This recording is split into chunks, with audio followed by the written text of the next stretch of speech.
Okadi here. Today we're going to go over day one and half, day one and a little bit on our Cyclone build. This league I have been going through fairly slow, not really as a result of the build, but just because Breach has been really fun and engaging.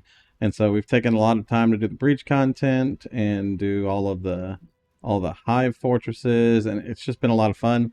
The womb tree has been amazing, and like the crafting on it has been great for League. I don't know how it'll do good in end game, but it's been really phenomenal. But let's go ahead and take a look at some of the action and bossing and mapping, and then we'll go over where we ended on our character today.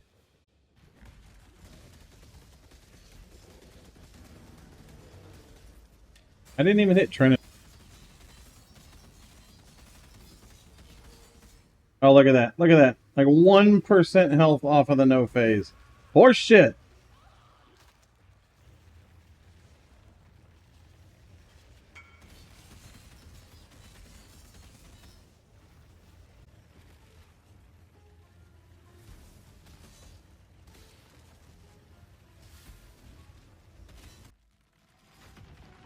Solaris and Lunaris.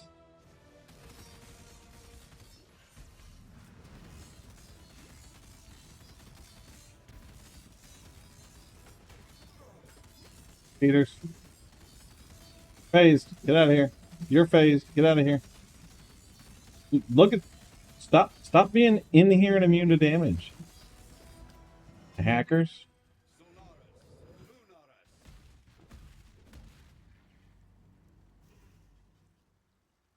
The aqueducts.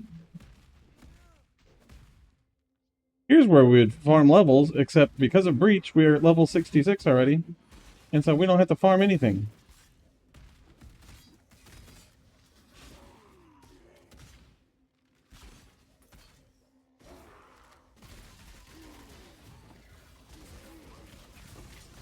Don't touch the corrupted bloodies. Actually, we have Slayer Leech. We can touch corrupted bloodies. That's okay.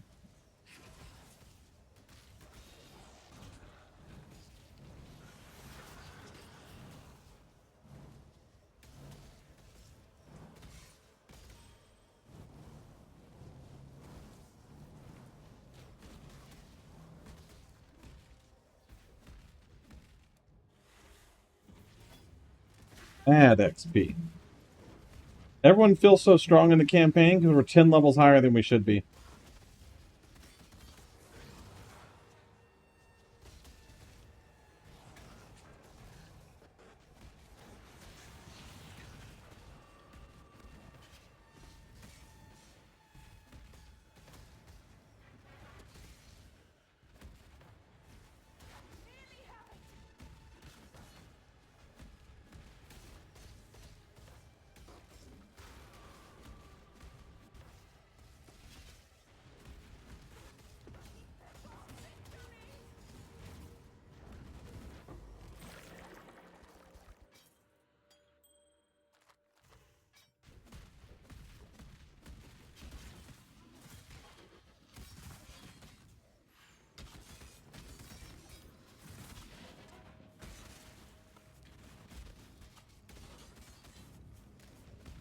Oh, click. Just bind your leap slam to space or your flame dash. Yo, God bless. Welcome, sir. Thank you for the follow.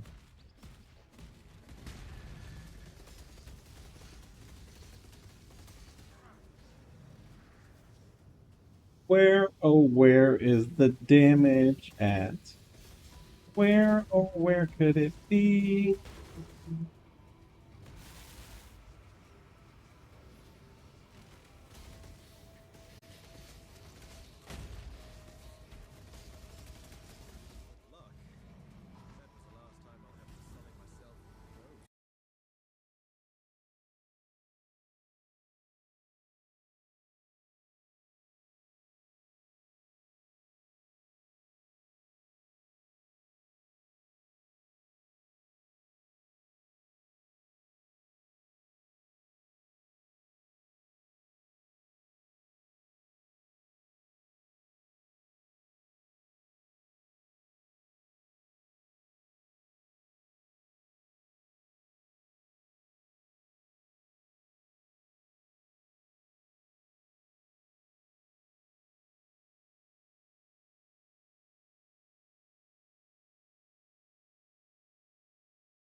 All right, this is our first red map on Cyclone Guy.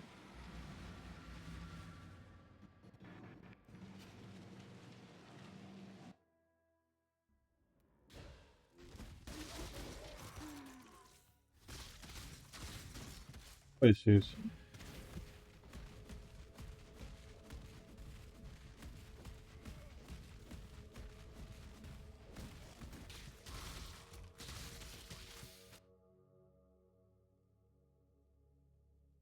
Other than lag.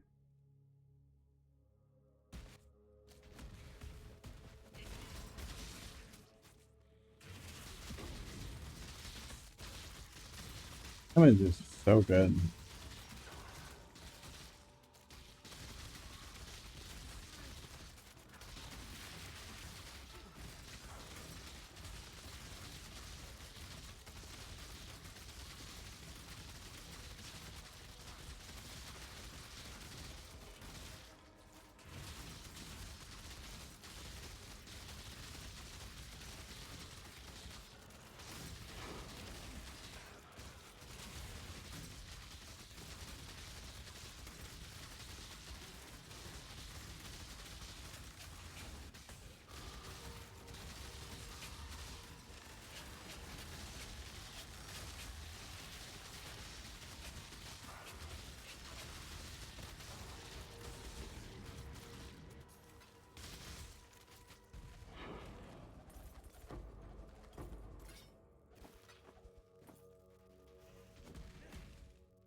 Toss and then harvest.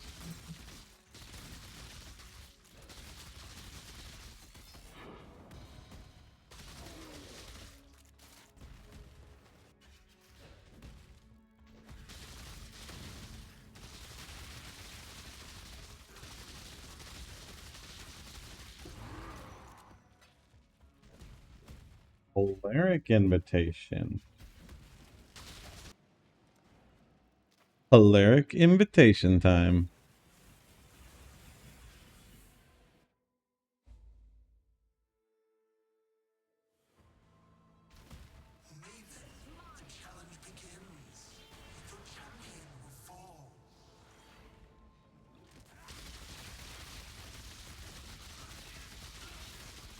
Not bad single target damage.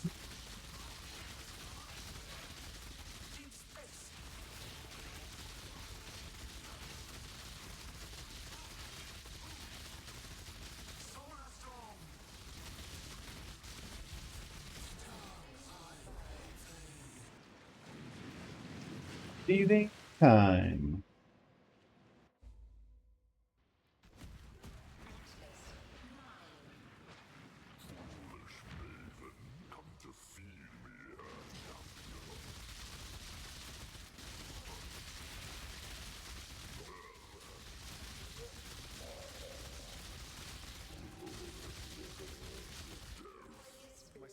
No phase for you, sir.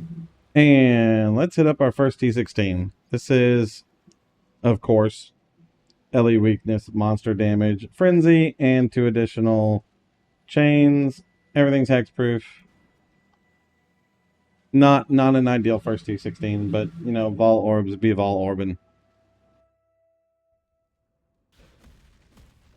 Build play is very straightforward. We're going to Blood Rage and keep it up 100% of the time. It is a little bit of a degen, but we have enough generation to counteract that. Outside of that, you're going to Vol Smite whenever you need a buff to your damage. And so like right here, we're in the middle of a breach, so we're going to Vol Smite, pick up a buff to our damage, we'll Vol Haste, and zoom around the map and smash things. Those lightning totems are nasty. Be extra careful about those things. And then if there's anything really big that we need to deal with, we're going to drop our Q, which is our graft, and that does that lightning circly thing right there.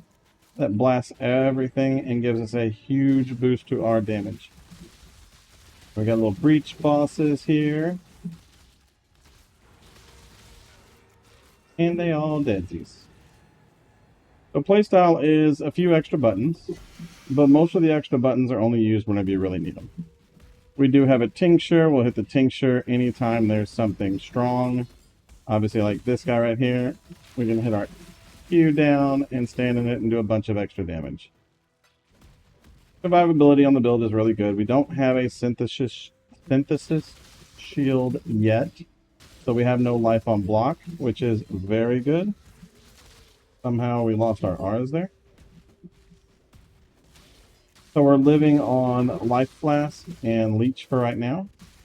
It makes no Leech maps a little annoying, but I mean, you just have to rely on your Life Flask at that point. Speaking of mods, we are Fizz Reflect Immune, but we are not Ellie Reflect Immune, so you cannot run Ellie Reflect maps. You can run no Leech maps, you just have to lean more into your Life Flask. No regen maps are fine because we are wearing Cyclone armor, so we don't have to cost any mana for cycloning, and everything else is fairly low cost on mana.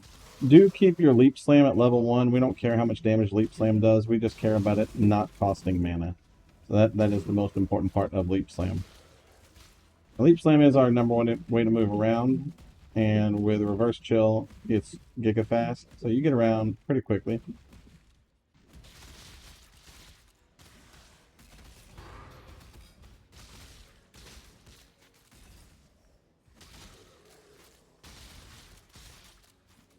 Go do this harvest. T16 harvests are nasty. You do want a fairly strong character before you come in and do T16 harvest.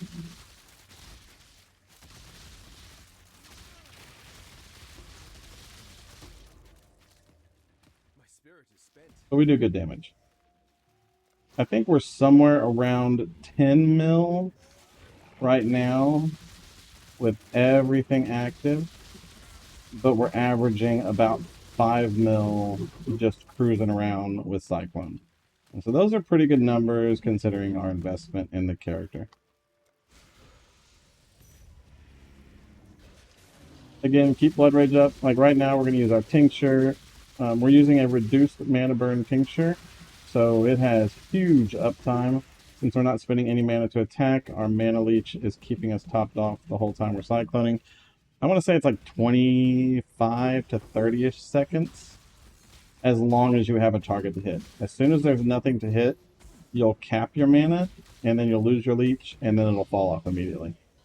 But as long as you're hitting stuff, very, very good uptime on your Tincture.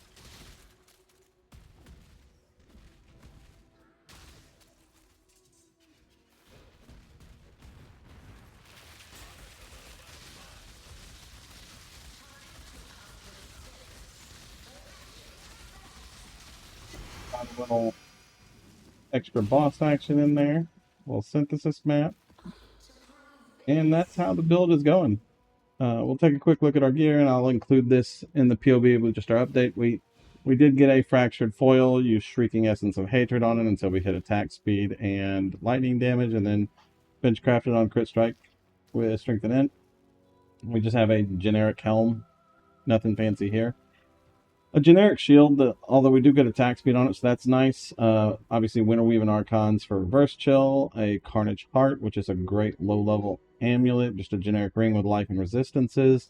I have Sorcerer Gloves because chromatics were super light whenever I needed to put my Skitterbots in, and so I just bought a blue glove so that it was easier to craft blue sockets on, but this would ideally be armor evasion. And then finally our boots, which are extra poopy evasion boots. We are running a jade, silver, and diamond flask. This probably should be upgraded to a granite flask because I did get a lethal pride here, which allowed me to drop rage node here and a strength node here, but we also lost access to evasion to armor conversion here.